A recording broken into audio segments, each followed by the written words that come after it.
Alright, we're fucking live. This episode is sponsored by Taylor's Baked Goods. Check her out on Instagram at Taylor's Baked Goods.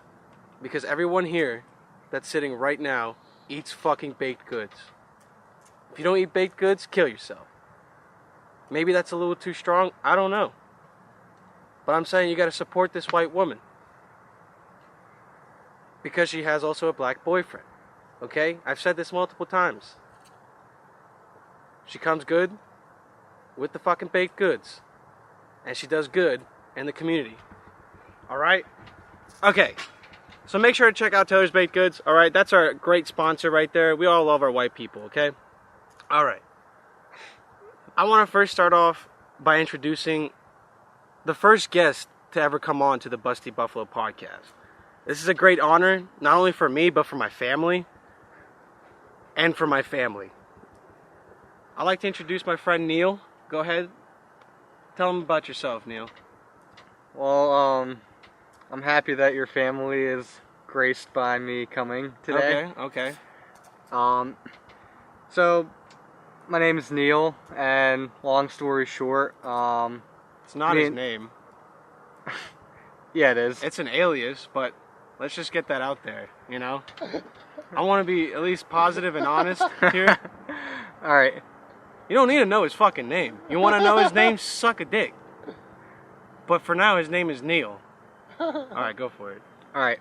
After I was rudely interrupted. Oh, also, if you hear buzzing noise in the background, we have a bug zapper. Yeah, it's the disgusting. size of a femur bone in the back. So if you hear some bug zapping, that's natural selection for you. All right. Anyway, me and Edo we were just talking about just like LSD and acid. Well, first tell him how credible you are. You know, as a educated man. I'm 150% credible. That's disgusting, dude. I can smell the bug zapper. Dude, it smells that fucking is awesome. disgusting. No, it's pungent. Alright, anyway, so I have a bachelor's degree in biology. So I have some knowledge of how drugs work on the brain. And me and Edo were talking about that, and it got pretty interesting, and we decided why not record it, yeah. And share some info. Not only has Neil came with great knowledge and respect for this podcast, he's also bring a gift. You know, he's here to educate. He made a presentation for us, a PowerPoint to be, exact, and it's a little bit LSD. The reason why this is happening is because we all had a little argument, or maybe a little scuffle, I'd say, about maybe the potential dangers, pros and cons of LSD, and Neil here was a little concerned, you know? I'm a concerned guy. I'm a young man traversing life with energy and positivity, and I'm in college. You know, I experiment sometimes. I do a little bit of drugs. I kiss some girls. Doesn't matter. But one thing that came up in my life is LSD. And not only has it had positive outcomes on my life, it has never had a negative outcome on my life. Alright, just so that's a thing, out there. And, Neil is just a little concerned. Neil is just a little concerned about me. And I guess he's just here to put a bad name on LSD, maybe. But he's also here to tell us maybe the drugs that we're doing could harm us. And not only harm us, but it could harm our children and our grandchildren. Alright? So, why don't we let's just fucking dive into this PowerPoint we'll real just go quick. through Alright? random stuff. Here, give us, right now, the first presentation, the first slide, is basically a brief history, It tells about this guy. His name was Albert Hoffman, right? He's the one that discovered it, right? Right, yeah. He pretty much discovered it. He was working in the lab, just doing random crap there in the lab. And he was working on like a fungus and like on breads and grains and stuff. And he actually didn't know that he discovered LSD It was on his hands, and he was riding home from work on his bike one day, and he accidentally ingested a couple, some particles, and he had like a profound bike ride home, and he soon realized that it was from this fungus, and he discovered LSD like that pretty much, just totally by accident. Maybe some of the best things that are created in this world today are all by accident. Well, penicillin was by accident. Like penicillin was completely discovered by accident. And that was just like the cure of everything back then, right? But most people are immune to it now, though. Well, no, no, right? People aren't immune to it. No, like you have like an allergic reaction sometimes. Like some people are allergic to penicillin. So if you're allergic, you can't have like any drugs that have penicillin in it. But the guy, like, he discovered it. He was like doing something in like a little petri dish, like growing bacteria, and a fungus accidentally like fell into it, and he saw like that the bacteria around the fungus, they were all dead. So he's like, oh wow, this fungus has an ability to kill bacteria. So it's totally on accident that he like discovered penicillin. So it's crazy, like just like the smallest like chance, luck, and you can discover something crazy. Kind of like this guy right here. He discovered LSD completely by accident. And was on April 19th, now they celebrate Bicycle Day? Yeah, that was like the day he like rode back all coughed up on LSD. So now like April 19th is like they call it Bicycle Day. Do you find it at all coincidental that it's the day before 420? I actually did not. I did not notice that. April 20. Wait, it is. Yeah, January, February, March. Wow. Also the day of Hitler's birthday. April 19th? April 20th is Hitler's birthday. Seriously? Uh-huh. That's crazy. Are you lying? That? I swear to God. No, I didn't know that. Wait. You didn't fucking know that? No, that's crazy. That's so many things together. Dude, that's really weird. I knew that in high school because like I didn't know that. One like weird kid that we all thought was just gonna be a school shooter sat in the back of the class. Sat in the back of the bus, and we're all talking about fuck you 420. And there's like a bunch of like potheads on the back of the bus, and we're like, I'm probably gonna fucking smoke up this weekend. And the really like kid, fucked up kid in the back was like, it's also Hitler's birthday, and I didn't even know. And that's how like I just remember that forever, because I was also terrified of that child. Now, those kind of memories. That's absolutely crazy. I did not know that. So I guess we can all thank Albert Hoffman. Well, maybe thank. No, yeah, you can thank him. Yeah, he got you guys LSD. He's the guy to thank. What do you mean, you guys? What do you mean? What do you mean, you guys? You guys and girls that use LSD. That's better, right? Yeah, that's fine. That's fine. Okay. All right. Well, let's go on to the next slide, won't we? All right. So this is like an animation. So that's gonna be. I'm trying to think. What do you want to do? You want to try to explain the best way through verbally as to what like the video shows. Like what is it like showing? Okay. So, all right. Yeah. So the video. So just so the people at home. Yeah. Know. So it's like a little animation, maybe like 30 seconds long. Pretty much, all that shows is how. It's just a general model of how chemicals are transmitted through through your nervous system and your brain, like through your body. So pretty much it's they're called neurotransmitters. Yeah, I'm sure you've heard of that term before. So neurotransmitters, you have different kinds of neurotransmitters, and they're pretty much like little like balls. Think of it as like a little ball, and they have to go to a receptor, and the receptor is like a glove. So like each ball has a specific glove for it, kind of like a puzzle piece. Like right. So yeah. So pretty much that just sums up like the animation on that. So like serotonin and dopamine receptors, they're specific for only serotonin and dopamine. Like it's complete. You can't put you can't put serotonin in a dopamine receptor, if that makes sense. Like, so serotonin, like those little balls have to hit serotonin receptors? Yeah, exactly. Serotonin has to hit the serotonin receptor. Okay. If a dopamine, it just won't fit in there. Right. It won't fit. And once like the neurotransmitter, the little ball, goes into the glove, then you get whatever reaction. So like euphoria. Yeah. So like so for serotonin, once you have a serotonin that goes into the serotonin receptor, you get the feelings associated with serotonin, like reducing anxiety, happiness, and mood. So that'll happen when the transmitter touches the receptor. I think that's pretty simple. I mean, yeah. I mean, because like, so when people take LSD, the main thing that's like causing them to feel such euphoria is serotonin. Yeah. Well, dopamine.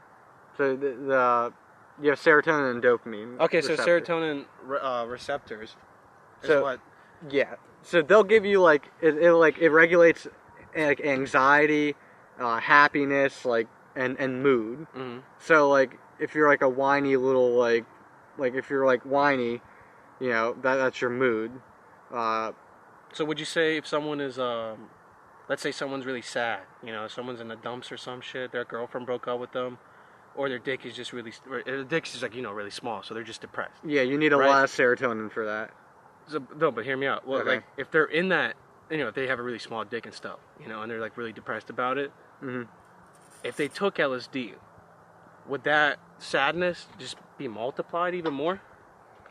Well, that's kind of like enhance that depression. Yeah, so it's kind of like a potluck. Like it could enhance it and exacerbate it and like just make it 10 times worse. You're like, oh wow, like my dick is even smaller than I thought. You know, like maybe it's like 2 inches, and you take it and you're like, holy shit, it's like 2 centimeters now. Like Jesus you know, like Christ. you're not in the right state of mind. All So right. now you're super depressed. Or you can take it and you're like, oh wow, like you know, like it's like 12 inches now. Like that's cool. Okay. You know, so like it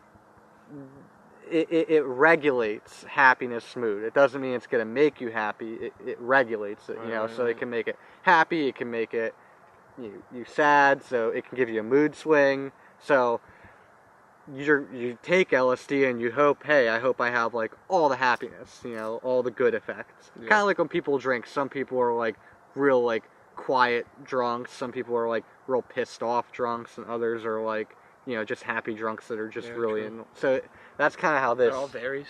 Yeah, it varies. But that's like your serotonin. So your anxiety, your happiness levels, and your mood. So would you say if you were depressed or sad, would you ever like think LSD would help them? Help a person who is sad and depressed? I think in a clinical, like in like a really controlled way, let's say Microdosing? well, maybe, yeah, like it's say like you go to a hospital or something, or like a crazy doctor wants to like, you know, like test something out. So he'll like microdosing, real tiny doses, like give you a little bit and see how you feel. Like see if are you going to become happier? Does LSD make you happier?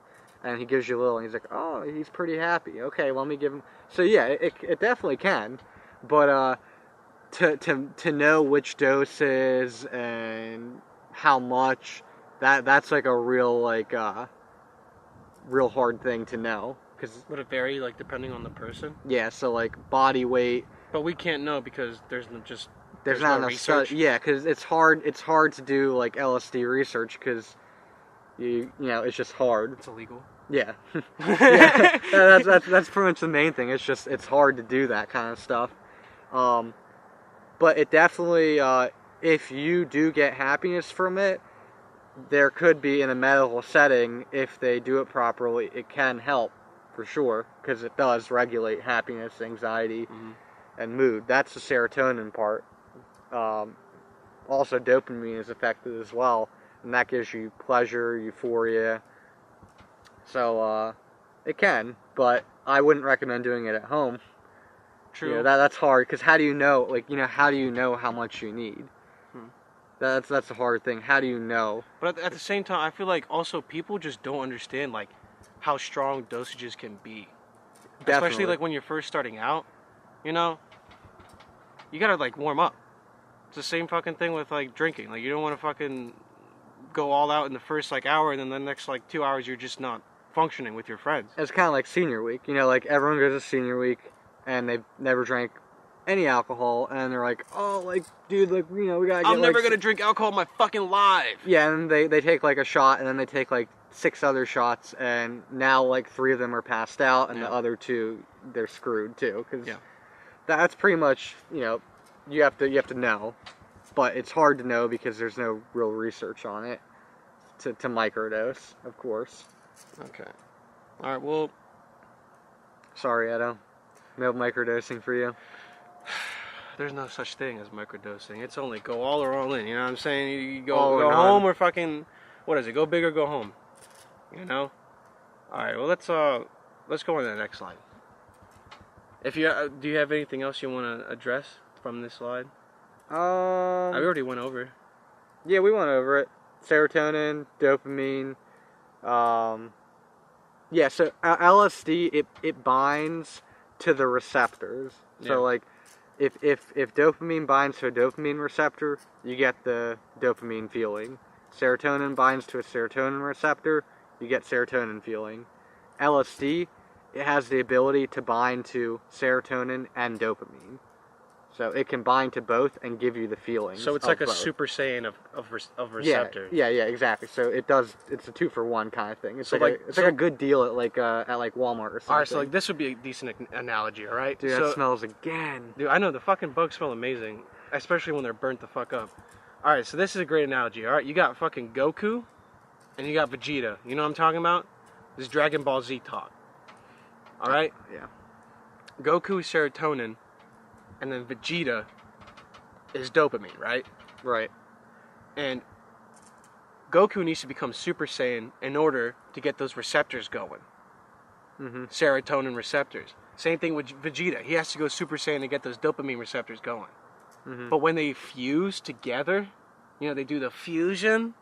In the TV show, they do this thing. They go fusion. They do that, and they become one person. And that's like... that's probably a really good analogy. Probably not. Because like, I don't know anything about that. Like, I've never... I was just shaking my head, saying yes. I've never seen that. But I'll try. I'll take your word on it. I think that's good. That sounds good, all right. Next slide, teach. So it's like, the slides, what does it do to your body? What does LSD to you do to your body? You have to say it in a different voice. More. What does LSD do to your body? Do like a conductor. Like of a train? Yeah. What does LSD to your body? Yeah, I like that one. You like that? That's okay. good. All right, that's fine. All right, what does LSD to your body? Tell us, my son. Well, we discussed that, the dopamine part, the serotonin part. So we know that already. So now it's kind of talking about, it kind of becomes like the somewhat negative things that it can do. All right, it's time to make us all LSD users feel bad. Yeah, it's time to feel bad. It's time to feel bad, but it's also at the same time you gotta feel proud. You know. Proud to feel bad. Proud to feel bad, exactly. That's good. All right. So this one, the first thing is, and I'll just read what it says, and we can kind of piece it apart. So intracellular signaling cascades with gene expression. So that probably sounds like a whole lot of nothing. Try to dumb it down. Yeah. Well, it's not dumbing it down. It's like, you don't know that. So it's not like you just don't know it. True. I like that you're saying I'm not dumb. That I'm just I don't know about it. Well, it's like, let's say like I take you to like a law office and I'm like, do this. Like, you're not going to know what to do because you don't have any experience in it. And if you were to make fun of me because I didn't know how to do any of that stuff at the law office, I'd probably be pretty sad. Yeah, well, they'd probably make fun of you. Lawyers are probably nasty. Like I would that. freak out. What would you do? You'd probably go to... In the office? Yeah, they'd sue you. I would demolish everybody in the office. And, well then, if I guess they couldn't sue you. If I was in the office trying to just work on a bunch of, like, papers, they're like, what's up, pussy boy? You can't do any of those papers, pussy boy. Ha! Fuck you, pussy boy. Bunch of 50-year-old lawyers talking like that. Because they're all rich, you know? They're all rich as fuck and they have a boat. And they're like, I have a boat and you don't, pussy boy. And it's like your first day. Like, you've just got there. Like, you dressed up real nice. I'm like cutting my arm because I'm very sad in the office. And every time someone yells at me, I cut my arm. And then I write that in the message saying each cut on my arm is for the time you guys yelled at me. Oh, this is on your first day you're doing all that? This is my first day. It's like the first hour you began to cut your arm. You bought, like, mind you, bought, like, a suit, because you don't know. Law school was very stressful, dude. Well, yeah, but, like, you bought, like, a whole suit for this whole thing. You know, like, you went out, you spent, like, $150 for a suit. We got it at Salval. Okay, fine. Well, $20 suit. Oh, okay. Just cleaned it up, got home, washed it. It'd be funny if you got like a $150 suit. All right, let's fine. go with $150. So I saved up 2 of my paychecks to get a $500 suit. Yeah, you spent so much money to look good in front of these lawyers. You're like, you know, like a bunch of rich people. I got a new haircut and everything. Rich, like, you know, rich people. I gotta, like, you know, like, I gotta blend in somehow. And you stick out like a sore fucking thumb. Like, they know, like they just know you're full of shit. And like that suit was like $150. They have like $1,000 suits.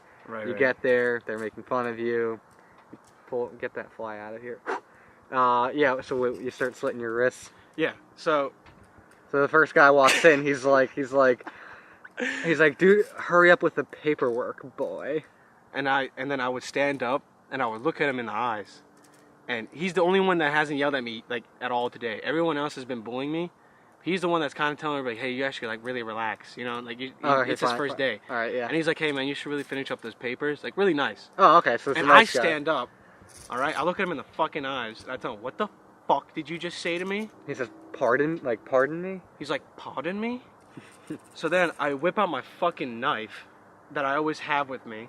It's a huge like Boeing knife, the ones you see on like, you know, Call of Duty, Counter-Strike and shit. You know what I'm talking about? And engraved on the side is my mother's name. Why? Because I killed her. Oh, okay. And for every person I kill, I engrave on the knife. How many? Is it just your mom? Just my mom.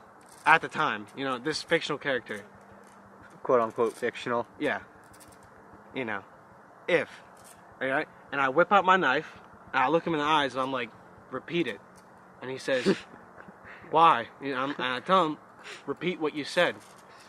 Please, I have children. He said, and then he would say, now I'm scared. And I'm like, good. Now repeat. And he says, finish up those papers, please. He would never repeat it. He would never repeat that. He would just be like, it doesn't matter. This is my fantasy. Well, it has to be like realistic? Somewhat. Alright, fine. He says, no, I don't want to say it. I'm scared. So then I walk up to him. Yeah, there we go. And he tries to leave, but you kind of like... I grab his tie. And he kind of goes... fucking yank him back in.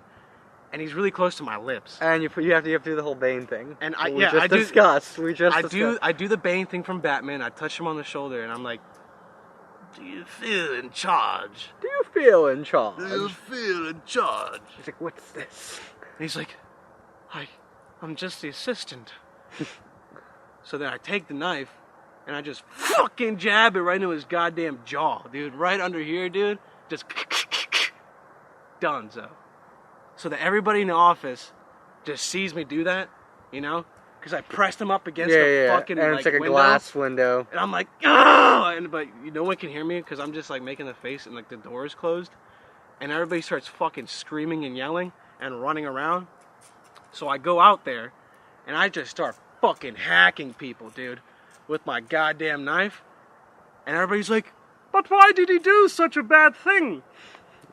It's because you bullied me. And you get to the main one, the owner of I get to the final boss. Like a salt and pepper hair, 50-year-old guy, like in like a ridiculously expensive suit. Has his shoes off because it's his office and he thinks he's fucking at home or something. And he has like a gold plaque and stuff and like mahogany furniture anyway. And he smells so bad. He smells good. No. He's rich. He has to smell good. He's so rich that he has like that rich cologne that doesn't smell good. Okay, there we go. You know what I'm talking about? Yeah, I know exactly what you mean. It's that fucking gross. Alright, and I open a door and I go, I open the fucking door with my, I kick it open. Yeah. It fucking slams. Just open. He's just like, what are you doing here? It's an Asian guy? Was that Asian? That was Asian. What are you doing here? Dude, What are you doing here? What are you doing here, man? What are you doing here in my office? This is my office. You better to get out there, dude. All right, and I tell him, shut up, and he's like, okay. So I walk up to him, right, just one step at a time, loud as fuck, and he says, I have family. I'm like, so do I. They are dead. And he's like, but mine aren't. So I come up close to him, and I pull him in, and I'm like, you pay me minimum wage. I do all the work, but you sit down. I'll double your paycheck. It doesn't matter anymore. I've killed everybody. Don't you see? Please don't do this. Don't. So then I throw him out his fucking window, dude. It's like it's like on the first floor. No, that shit's It's on the first floor, and he just runs away, calls the cops. That's how I get caught. That's exactly how you get caught. That was two in the fucking moment.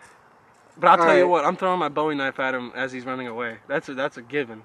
Yeah, you're gonna miss it because you're gonna be so shocked. You're so damn shocked. It's just gonna hit him in the calf, and it's just gonna fucking stick out his shin, and he's gonna try to like limp away. He's gonna limp away. He has all the adrenaline. But the thing is, you know how scared he is. No, listen, I'm gonna let him limp away, dude. Yeah. I'm gonna let him limp away. You have no choice. I have millions of choices.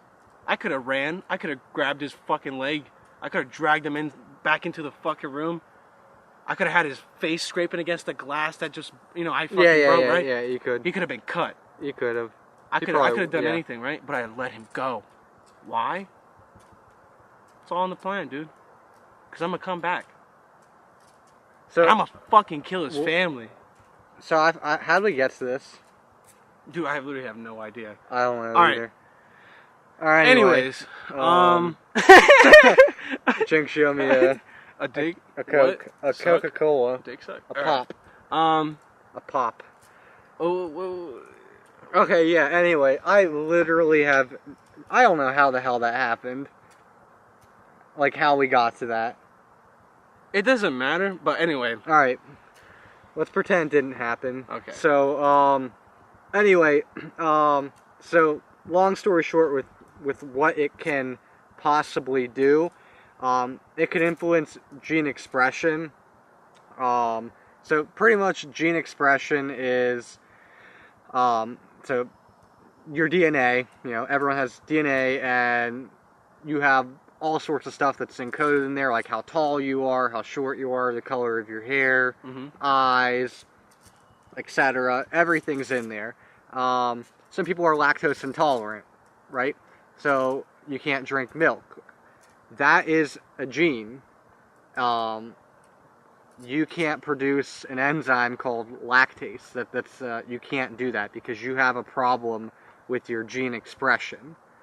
That's a problem. So what it's saying here is LSD. We're not saying it does it. We're saying it's a possibility. It's possible that it could influence gene expression. So it can influence random genes to not properly work. So I'm not saying you're going to become lactose intolerant tomorrow, but like that's the idea. So it can influence physiological changes in your body. Mainly where they've noticed it, if it is to happen, off-breed. It typically happens with cognition and neurons, so your nervous system and your memory. So those are the two main areas that it can influence and possibly ruin the expression of proteins, of genes.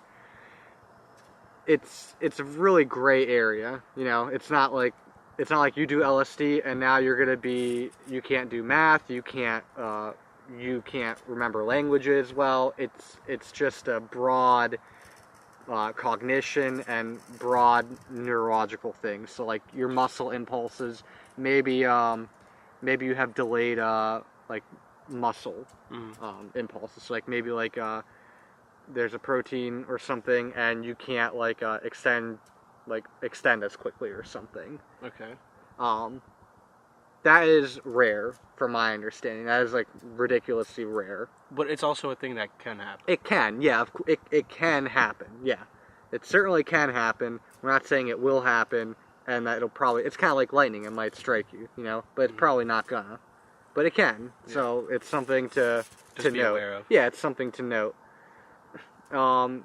Next is like we're looking at like a slide, and it's just a big picture of gene expression. So it's it's not important for really this. not. It's just a generalized picture.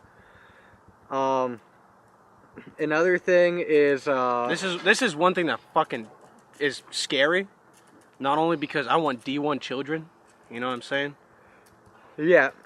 I'm 6'3". I want to have at least a wife that's like 6 foot. I want my kids to go. Seriously, 6 feet? I mean, dude, I kind of like tall girls. I'm not gonna lie. For some odd fucking reason, like they're just weirdly attractive to me. Like 6 feet up. What if they're taller than 6 you? feet? I'm saying like 5'10", 5'11". What if they're like nice. 6'5"? Dude, that's intimidating then. Yeah. But it'd still be like, I'd want to kiss Would you you on the marry? neck. Would you marry a really attractive 6'5" girl? Dude, if she was really attractive. Yeah, she's really attractive. Oh, she wears heels. Is she when you super go out. nice and has a great personality? She's okay, and she has an okay personality, but she's real. She's real. She's cute, but she wears heels when she goes out. She wears like 6-inch heels, so she becomes like 6'9" when you guys walk around. Jesus. Yeah, and she likes to wear heels everywhere, like for no reason. She just likes to do What's that. her name? Kara. That's disgusting. Jessica. That's disgusting. If we're gonna Amina. That's a good one. That's even more disgusting. What's a good name? If she's 6'5", yeah. Oksana? You want like Oksana? That's disgusting. Dude, she's like Scandinavian, right? She can be whatever you want. Gartha, dude. Her name's Gartha. And she's super fucking sexy. Gartha is not going to be super sexy. That's what you think. I know. Nobody with the name of Gartha has ever been super sexy. My name is Gartha.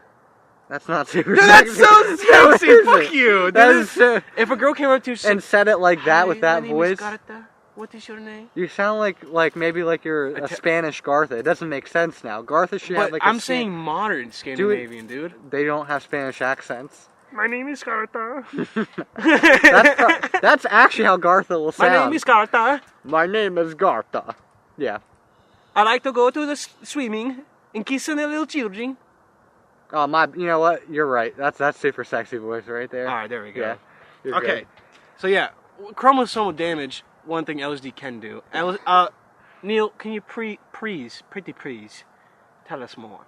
Yeah, chromosome damage. So your chromosomes. Everyone's heard of that before. You need them to have. How many you got in total? Everybody that's normal. I'm speaking. 23 pairs, so 46 in total. They can get damaged. They can get damaged by radiation. And we know that, like you go like out and you hang out like in some nuclear waste. You're probably gonna have some children that are probably gonna grow like a third arm. Yeah, but your dick's probably gonna get a little bigger. Yeah, or it could fall off maybe. I'd like to think that it would get bigger, just like thickness wise, not length wise. Probably yeah. It probably wouldn't get like really veiny. It'll probably turn colors. Might actually probably like a strobe kind of thing. I would have a third tail. Anyway, so radiation, chemicals, viruses, they can all cause your chromosomes to get damaged. Yeah. When you have damaged chromosomes, you might have pretty big problems that can occur. One thing with LSD, they've noticed that it can cause damage in chromosomes in two areas. One is leukocytes, and one is trisomy. So to break that down, it can cause your children to have Down syndrome. Right. Yeah, it can cause that. That's a problem. Or is it? Actually, yeah. I don't know. I guess it's how you look at it. I guess it's not a problem if you want your kids to have Down syndrome. I guess that's a good thing if you want your kids to have Down syndrome. I mean, I'll be honest. I have a cousin who has Down syndrome, and like, not to be. I mean, he's family, right? I love him. I hung out with him when I was a kid. He always drooled on me and shit. I didn't care. It is actually true. Are you telling me this the truth? is 100% Okay. true. I would never fucking lie about this. He's a good guy. You know what I mean? But like, I know my aunt and my uncle who had him.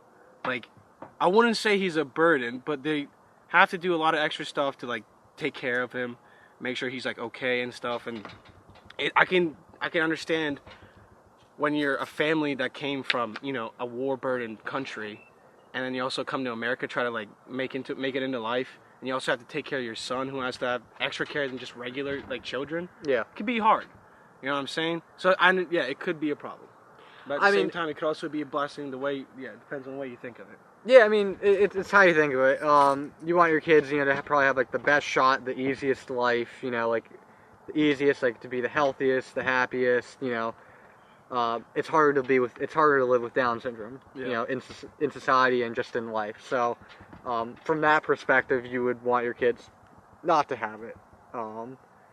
Regardless, it can damage chromosomes. It can cause trisomy, and it can cause Down syndrome. Now, is this more common or is this just rare?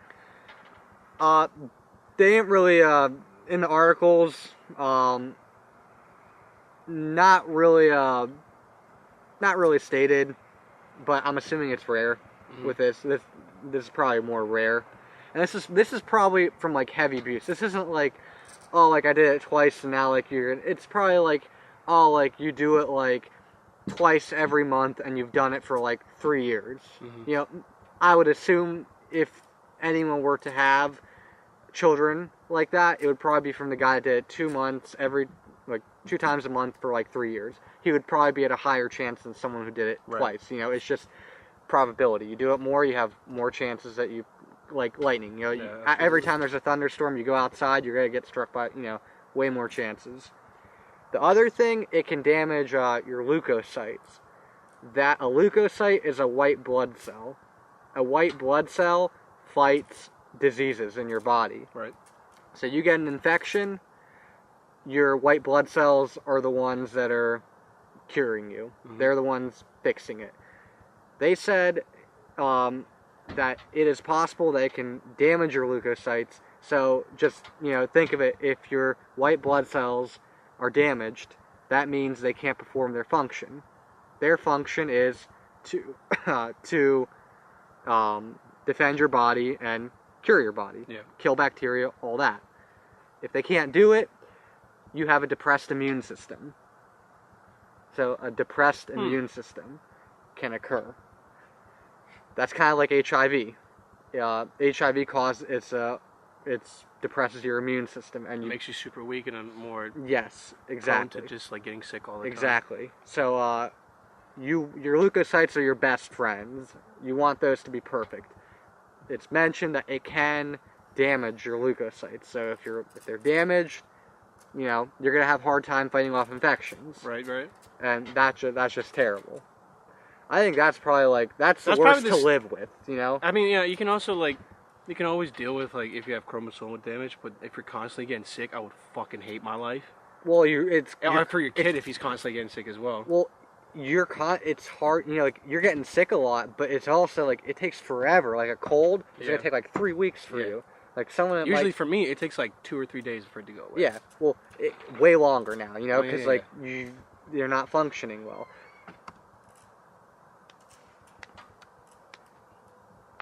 So, do you remember we talked about the HPPD? So it's like the reoccurring visions and flashbacks. You mean? Flashbacks. Right, flashbacks. They say it can cause flashbacks. Like you have a real bad trip, and you can have random flashbacks a month after, a couple months after. I remember you said you never had anything like that. I had never had a quote unquote bad trip because each time I did it, it was planned, When it comes to just doing Well, it comes to just planning this kind of like drug. If you want to do it, if you're interested and you've been like researching for a while, you should at least do it in a safe environment with people that you love, people that you aren't like, you know, that you trust, people that like you're comfortable with. You know, you can be yourself around.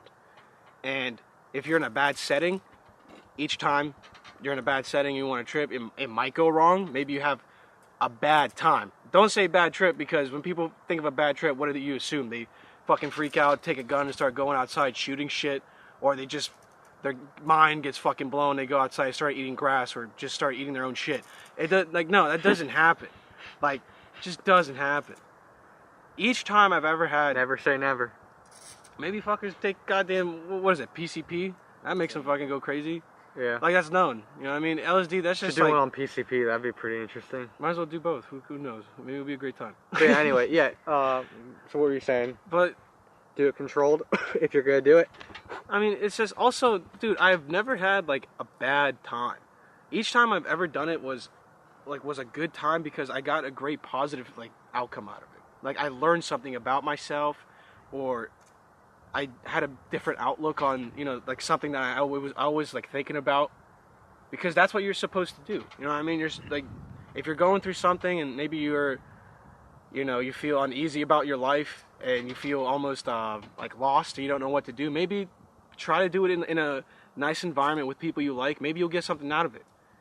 You know, you'll have a different outlook on life, and that's one of the greatest positives you can also take from LSD. I think the most dangerous thing is, like, you know, someone does it and they have their friends or someone and they're under the influence of whatever they're doing. Maybe they're doing it as well. Maybe they're reacting different, and they edge another person on. Kind of like let's say like you do like whatever, like you do like a dose of it and you're feeling good, and 3 other people do like a dose and they're feeling good, but one person, he's feeling kind of weird. Right. And, you know, like influencing to do more kind of thing, because like, you know, like when someone gets drunk, you know, it's kind of harder to control, and like when you're under the influence, like things are just different. So like I think the scariest part is like it's not doing like a half dose or something. It's like you do it and then you get influenced without you even realizing it to kind of just do more. That's what I think is like the most dangerous thing out of it all, is like, so like never stopping. Like, it's just like the enticing of it, just constantly doing it. Like, let's say, like, oh, like you do like half a tab or something, like, oh, let me do another half tab. Yeah, and you're like, oh, like I don't feel, like, all my friends are feeling great, oh, let me do another half maybe tab. they're and just like, taking a dosage, they have no idea how like, much. You know, like, not everyone's gonna, like, do all their research on it. You know, like, some people are gonna be like, oh, like, bro, like, give me that. You know, like, okay. So, like, I think that's the most dangerous. I don't think it's, like, I never did it, I never will, but, and I'm not saying anyone should, saying people are gonna do it anyway, right? Like, people are gonna do it. It's, like, the problem is, like, people don't know their limits, and people aren't patient with learning their limits. I think that's the biggest thing. Like, with drinking, people just drink a shit ton, but that would also past their limit. That would also be completely resolved if it was, like, just regulated. If, like...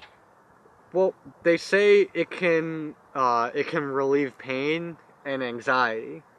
So maybe one day it will be regulated in like ridiculously tiny doses that you pop one in and like anxiety and pain goes away. Like maybe one day it will get to that, and that would be pretty neat if it were. But I think it's a long way to get to that because of the research. It's real hard to get this research going. When do you think the United States will ever just legalize everything? Just to be like, fuck it, everybody has a choice to do whatever, you know, and you know the risk of doing it. Like, I don't think so. I think that's a really good question. Because how big of a fucking, you know, contribution to weed being not legal is big pharma, you know what I mean? Like, how long are they gonna have a huge control over like this industry? Because that's what most people like complain about. Wait, like you're saying pharma controls weed right now? I mean, yeah, that's the reason why. I feel like that's the biggest reason why weed isn't like legal federally. I feel like if pharma was able to, like, if pharma got their hands, they'd gladly like sell it. Like they gladly, I think, because you know they're trying to make profit. I think they would. I don't really. I think the reason it's not like the whole legal thing is kind of like the old thought, like the old school thinking on like, oh, like you know, like weed's bad, alcohol's bad, this is bad. Yeah. Like prohibition in like was it 1920s? It was just because you know they had a moral opposition. I think right now the problem is like there's like a moral like the holdouts, like the older generation is against it. The older generation is in government and in power right now. Right. So as that gets replaced by younger and more, you know, fresher minds, I think the transition for the weed like will occur more rapidly, and for other drugs. You know, I think that younger people have this idea that everything should be legalized. What do you think of that? Do you think that like? I mean, I've seen or I've read about like countries like Portugal has everything legalized. Like I heard. Really? And like crime rates have gone like down because of it. And I'm pretty sure like the Netherlands has everything also like legalized except psilocybin mushrooms for some reason. I know in Amsterdam I think they had everything legalized except psilocybin mushrooms, which was weird because some dude took a bunch of mushrooms and like freaked out, and then they were like, "Fuck it." Well, yeah. Well, I mean, like if something's illegal, people go crazy for it. It's like alcohol. Like in Europe compared to here, like colleges are ridiculous here. You're like, oh, like you're 21, like you're in college, you get blasted, you get completely trashed and blackout because you didn't do that. Europeans, they have like beer at like the dinner table, wine, they drink, so it's not like any big deal. Oh, they got to college. Okay, it's alcohol. I've drank that since I was like 16. You know, There's no novelty. There's nothing like cool about it. There's also like no. I mean, there's culture tied to like, you know, drugs that are illegal, but there can never be like a time where it's just recreational like that. Especially like what is it, class 1 drugs? That's like marijuana, LSD. Like you can't have that like in the same realm of like alcohol. But, like I can't imagine like sitting down at like the dinner table with like your family, maybe in the future like a futuristic family, and they're just all toking up fucking doobs. Well, that's the thing. You know? Like 50 years ago, they would never imagine, you know, like, or it's 100 years ago, they would never imagine, like, now where we are with, like, you know, like, weeds being real. They'd be like, what is this? You know? The devil's plant. Like, very well, maybe in, like, 20 years, everyone's going to be hippies at the dinner table. But would that be cool? I don't know. That's your definition of cool. Is that cool? I mean, like, I don't know, would you want to be getting completely high with your mom and dad, like eating like you know some rice and like you know a good. I wouldn't mind. Good dinner. I wouldn't mind drinking a beer with my dad, man. Yes, that would be cool. Yeah, I don't know about getting like high. Like, I mean, it would be different because I have no idea how the fuck they would react. Yeah. Because maybe my mom would freak out, or maybe she would just relax. I mean, she needs to fucking relax, so maybe it would help her out. But like. My dad, I feel like he would just freak the hell out. Maybe bring up some PTSD from the war or some shit. Like, I don't know. That could happen. He'd probably beat your ass. Dude, I would whoop my dad's ass. No, you wouldn't. My dad is so small. I think you're taller than my dad, I feel like. It doesn't matter. He has dad's strength. And you know how that works. He would whoop your ass. 100%. Dude, he grabbed my neck the other day. Like, I was in the kitchen and I was just chilling with my cat. Yeah. And he grabbed my fucking neck just like... Why? Like, the back of it or yeah, the like, front? You know, like, you grab, like, your... What is this? Like, your trap, right? Yeah. Trapezoid? Yeah. Your muscle between your neck and your shoulder. Like, he grabbed that shit, dude, and squeezed it as fucking hard as he could. I swear to God, I wanted to die. Yeah. And I've never felt anybody do that. Like, Aiden's dad does that shit to me, but my dad did that, I almost went crippled. Well, that's a dad strength kind of thing. I think a dad can always defeat his son, no matter how strong his son is. I think he knows my weaknesses. I think it's like a... Yeah, well, not even that. I think it's just natural. Right. Like, I don't know how, like, the universe somehow makes it happen. Like, I don't no even think matter I could how beat weak, my dad's ass. No matter how weak your dad is. Maybe your dad can only bench, like, 50 pounds, but he can kick your ass. You know, like...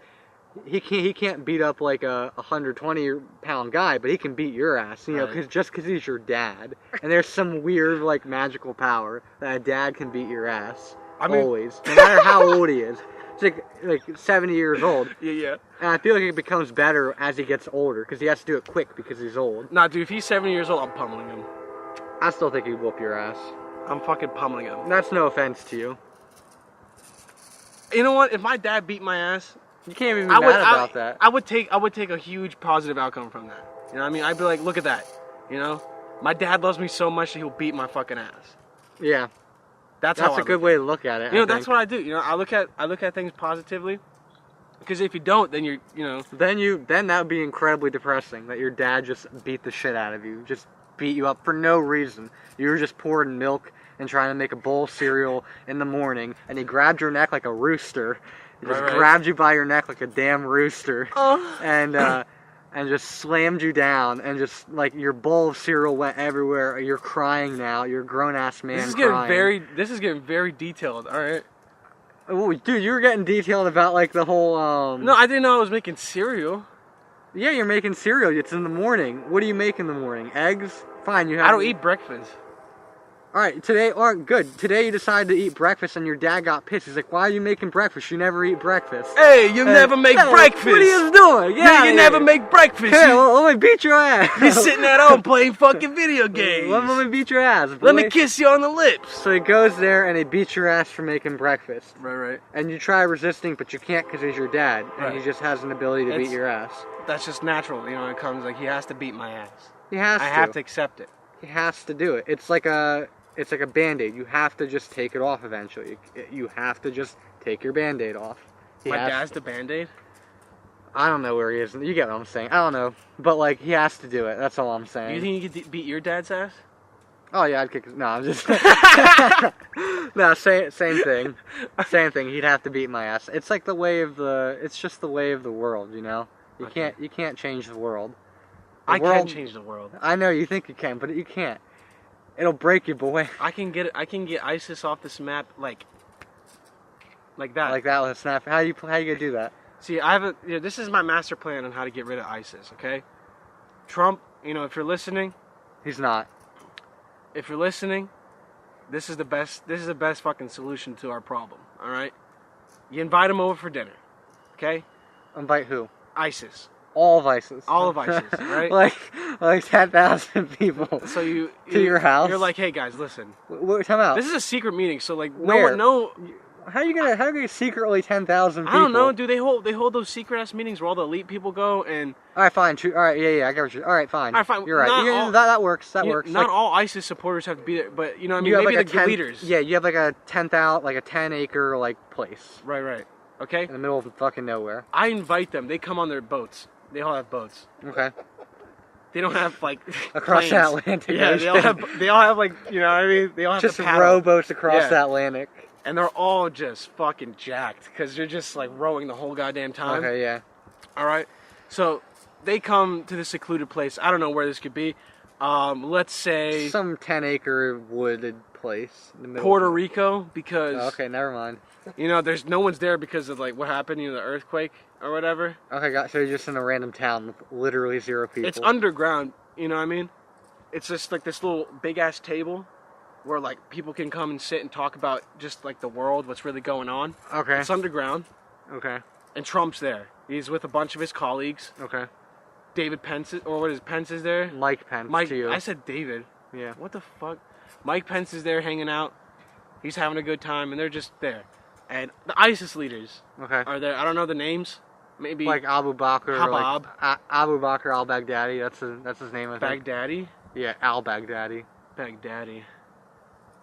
He's the dad with a bag. A bag. He's the dad with a bag. A Baghdadi. Literally. All right. That's a good one. Trump's sitting with the, you know, this is how you can resolve it. All right. Trump's sitting there with Mike Pence. All the other ISIS leaders are there having a good time. And Trump, he lifts up his glass and he says, for war, it's not for the man, but for peace, it's for the people. And everybody raises their glass. Mike Pence and Trump went, you know, go to drink their drink, but they didn't drink it at all. And they just put the glass back down. All the ISIS members are there like, oh, it says salam alaikum, Allah, you know, bismillah, you know, they're like, thank you so much, this is great, you know, we're finally, you know, in peace. Yeah, I'm so glad we're not hating each other anymore. I'm so glad we can resolve this and everyone can be at peace, right? 10 seconds later, after they see that, they just drop. Oh my god, that's so stupid. Poisoned, right?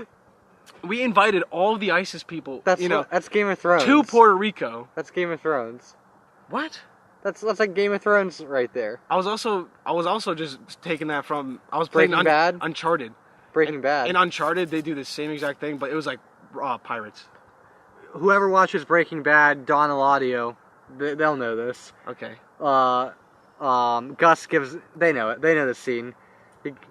I've watched Breaking Bad, so go ahead. All right, yeah. So Gus Fring, he poisons all the cartel guys, and he drinks the poison. Yeah, spoiler. Crap. It's been out for fucking years. Crap. So. You should have watched it by now. It's your fault. You deserve to be spoiled if you haven't watched it by now. So like that's the end of that. Anyway, he drinks it, and and everyone drinks it, and everyone continues to party, and Gus is like, I need to go to the bathroom. Oh yeah, that's when he's down in Mexico. And Don Eladio has this big ass cigar. He's like smoking.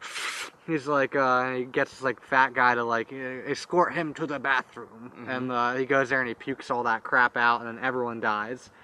And he's just chilling. Yeah. So I think that's a terrible plan to defeat ISIS, to be honest, because... No, but listen, you didn't hear me. We have all the ISIS members in Puerto Rico. Yeah, the main guys. Right? There's like we 900... just fucking drop like so many bombs on them, dude. Right? Trump gets away. Mike Pence, they all get away in like a rescue boat or something. And all these ISIS members are in Puerto Rico. They're just like, what are you doing? Are we going to go home? I miss my family.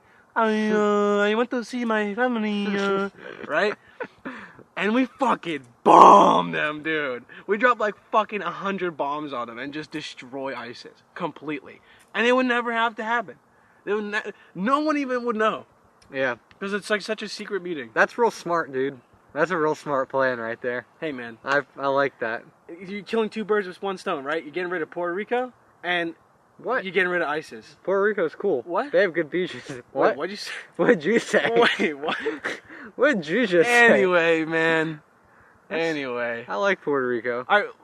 Well, okay. Back to the topic, man. All right. We already discussed. Yeah, I think we pretty much went through LSD. So we completed that. Do you have anything to say to me and to the people that? I think, as a matter of fact, I do. Yes, quite so. Kind of anything you do in life, it's a risk-reward thing. You have to ask yourself, is it worth the risk? Understand that anything you do can affect you. Positively or negatively? Positively or negatively. Whether it's alcohol or drugs, you make decisions, you drink and you end up having a bad liver when you're 50. Other people drink and they have a great liver when they're 50. Right. So it's your decision, ultimately, what you do. My idea, what I would recommend, personally, not to do it. Not to do any of the drugs, and even not to drink alcohol. I mean, I know, like, people do it, but, like, not to do it. Because risk versus reward, I think if it has a risk, it's not worth it. Like me, I won't go skydiving. I know you're going to survive, but it's not worth it for me. Because if anything happens, if anything goes wrong, that's it. Second parachute, that's it. So I'm not a believer in risk. But do you risk? But do you believe that sometimes risking it for the biscuit works out? What does that mean? Sometimes you got to risk it for the biscuit. You know what I'm saying? What's the biscuit here? Happiness and total enlightenment.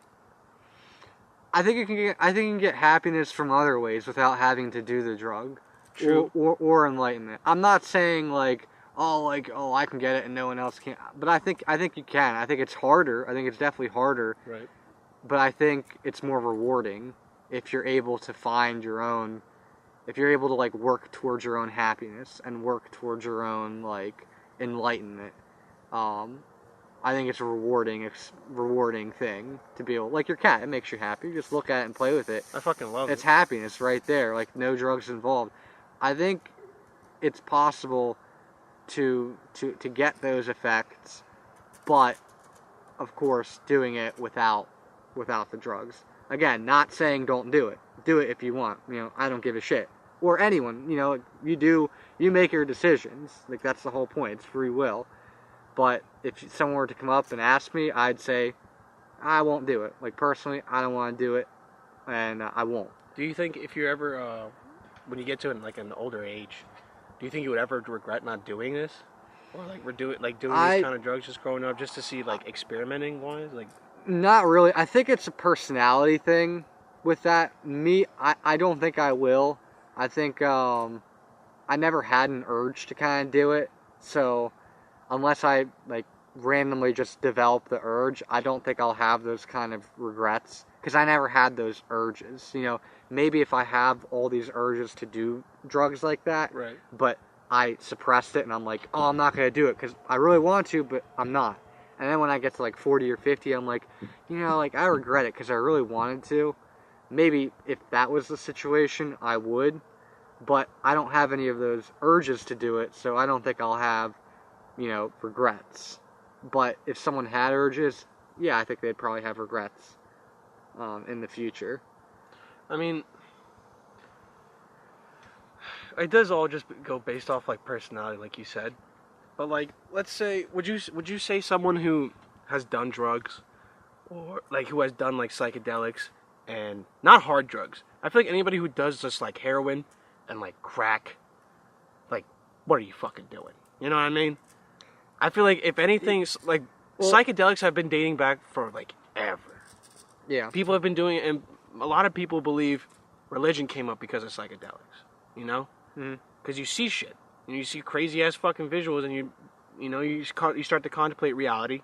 And I can see why people back then probably did the same thing. I think that's scary to contemplate reality, actually. If anything, I feel like it's awesome. Because, I mean, if you're stuck in this bubble where people get comfortable and they're like, hey, man, I mean, if anything happens, after life, if nothing happens, that's cool. I just have this life and I'm content. I'm going to stay home, not do shit. I'm going to just do work and come home and just relax. That's fine. If that's you, I love you. You know what I mean? You're a great person, contribute to society, you're a good guy. And if there's some people who just want to do the drugs just because it's fun, I mean, that's the main reason why.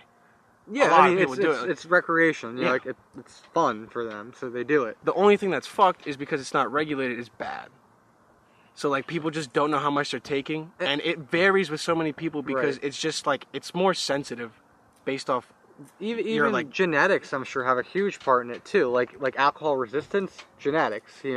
I think it's called Asian flush syndrome. When people from Asia, they drink alcohol, they get red faced because they don't have the genetics to deal with the alcohol. Right. So I think there might be a genetic component as well. Everyone's different genetically, so everyone's resistance is different. But you mentioned the contemplate reality thing. I think that's a scary thing to do. Why? I think it's just terrifying to. But does it not make you think there's other realities? It's so fucking cool because this might not just be it, man. You know what I mean? You're right. But what if it is? Oh, then it is. Right. Yeah, that's the easy way. But when you just by yourself or something, you just sit down and you start thinking this is it. This is it. When I'm dead, there's literally nothing. The ending of your existence, I think, is the most terrifying idea. If you actually just sit there and just think of it, you get a gut feeling. That mm-hmm. Kind of when your heart sinks through into your stomach. You get that feeling oh my god, that's just a terrible. So I don't think anyone truly is can. When people are oh, when it's done, so live life.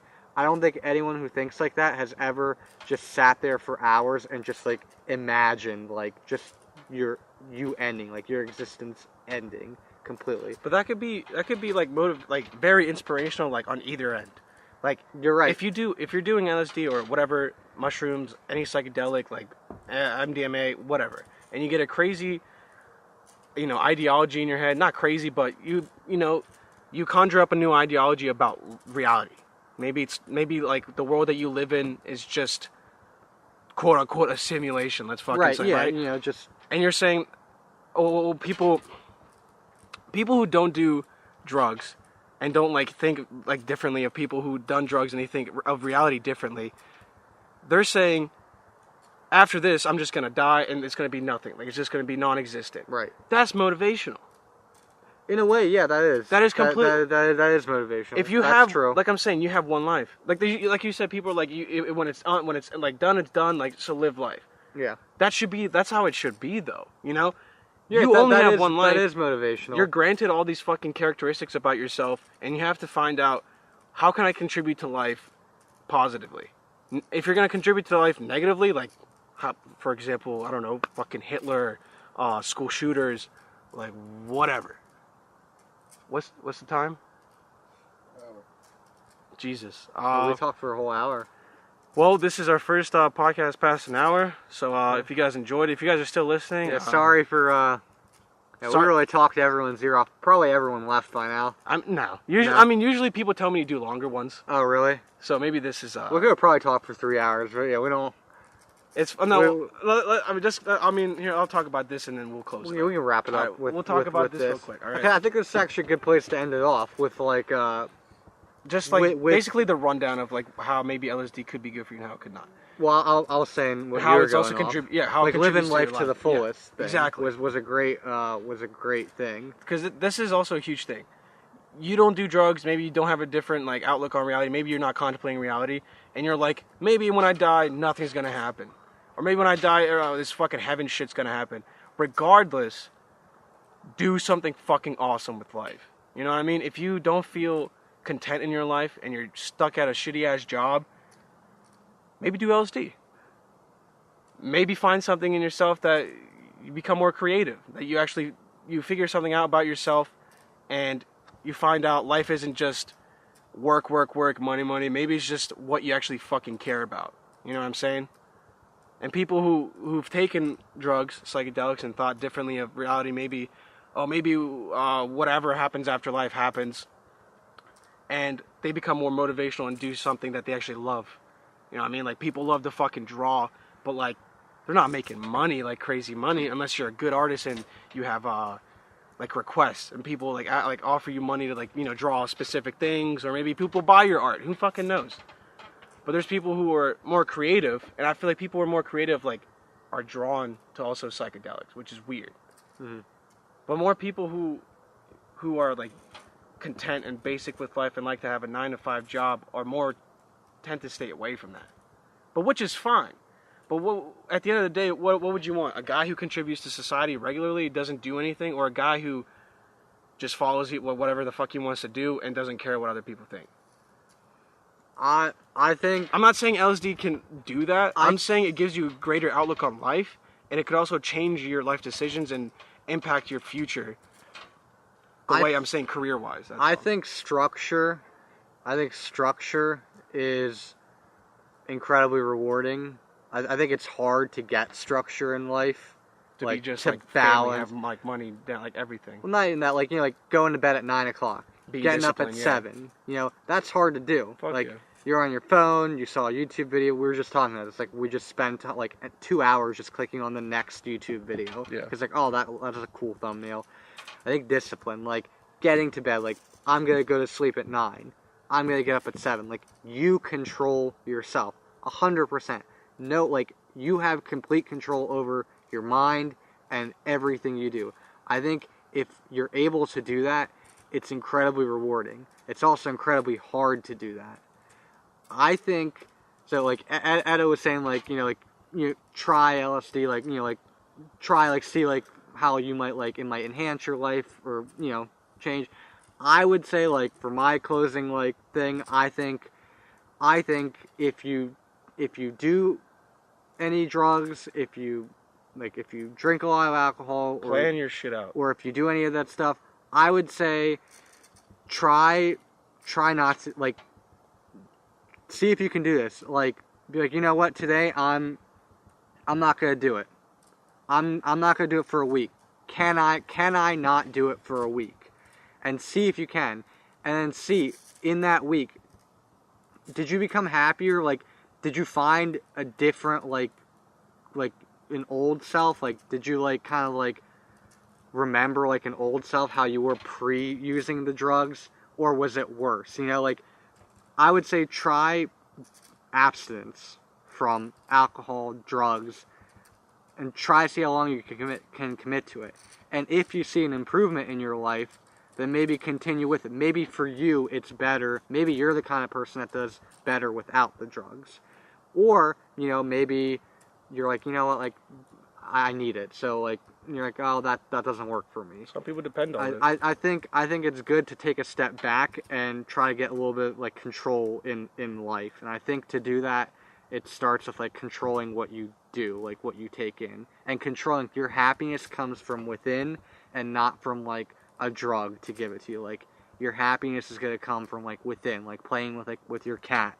Like, you know, like, maybe, like, you know, driving with your windows down, playing music. You're like, wow, it's such a nice day. You know, I'm just in a good mood. Like, I'm happy, but it's not because I did, like, this or this. It's just because, like, it's natural. I think you'll start, like, finding that you can find happiness in, like, the smallest things, and it becomes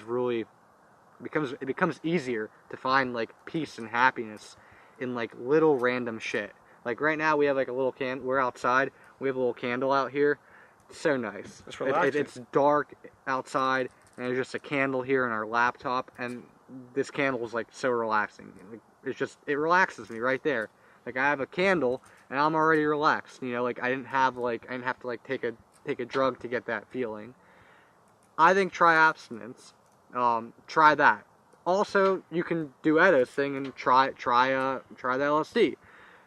That's his recommendation. That's mine. Try both. See what works for you. You know.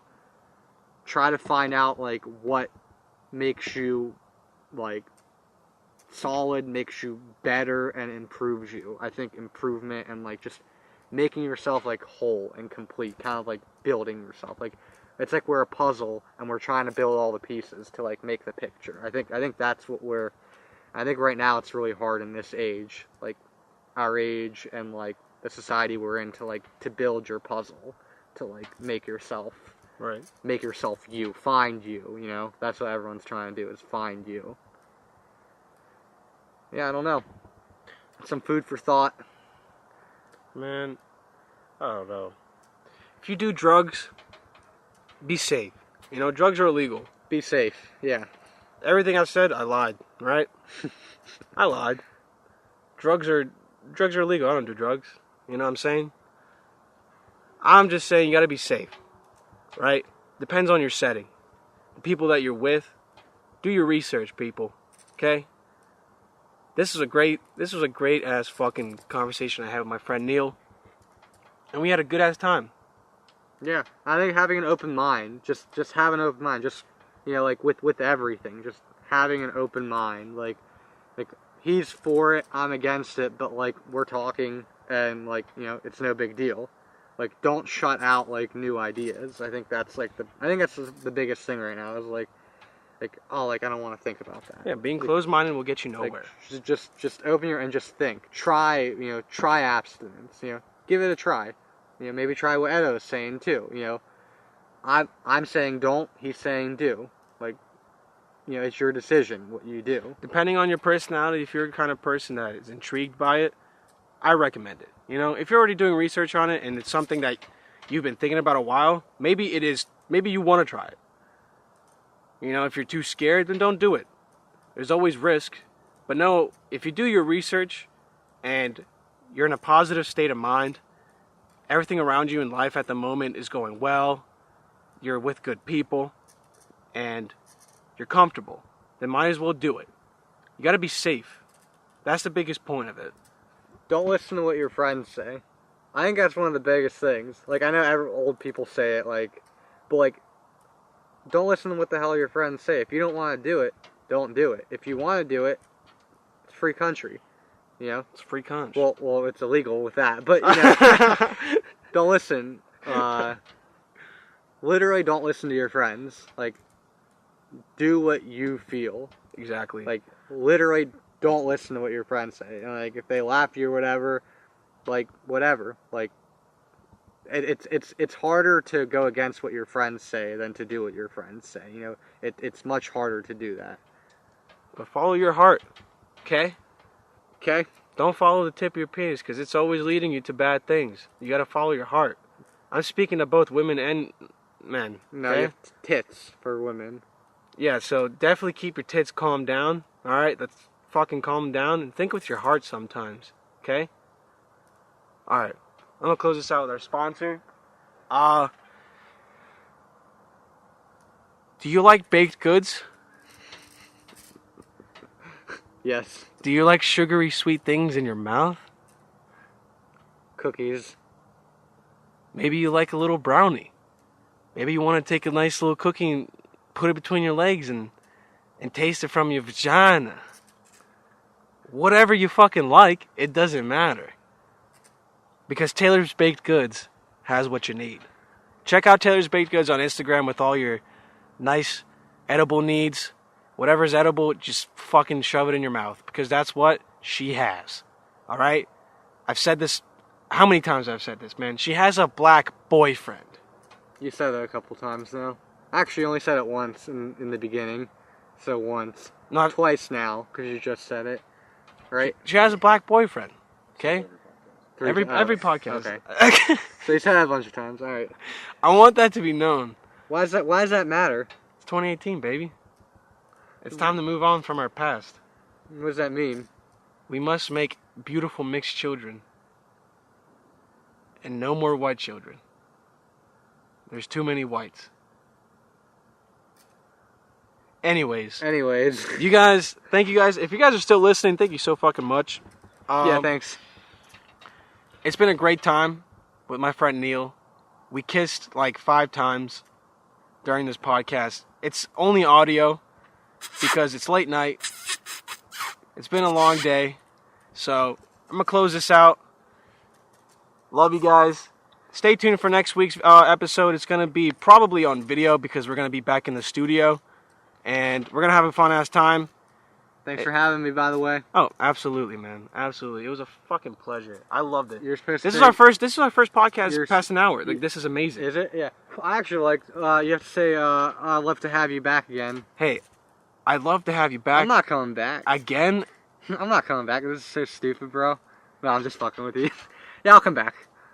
You're never fucking coming back. Yes, I am, boy. Alright. Thank you guys for listening. Thanks. Peace. Bye.